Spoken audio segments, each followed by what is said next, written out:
Hi everyone, so in today's video I'm going to show you how to share a Google Drive link. So the first thing you want to do is come over here to Google, but before we get into that, don't forget to subscribe, like, comment, as it really helps the channel. So we're going to come over here to google.com. We're going to click on the Google Apps buttons at the top right here, and once you see Drive, click on Drive, and what I'm going to do here is click on New. And when they say share a Google Drive, you typically don't want to share your whole drive because that will give access to your whole drive, which you do not want to do.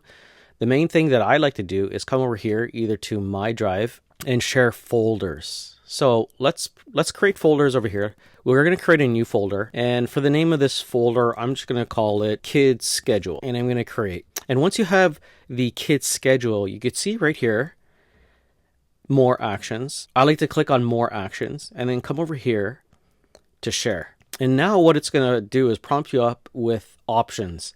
People with access, so this is yourself, the owner.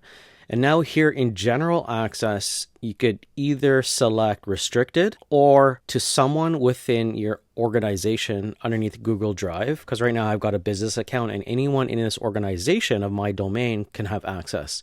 Or I can say anyone with the link. As well, you could copy the link, paste it, and send it to someone else. Or what I can do is type in someone's email here, and I'm just going to put in someone that I know.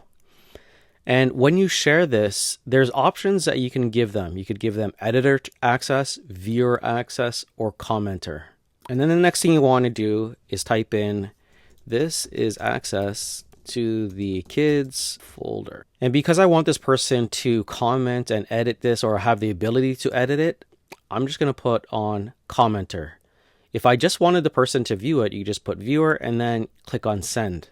Or as well, you can copy the link here, send it to them through social media app like WhatsApp or Facebook Messenger, or you can just click on send. It'll get into their inbox. And that's it. And that's how you share access to a folder in your Google Drive. Again, if you like the video, please don't forget to comment, like, subscribe, and I'll see you in the next one.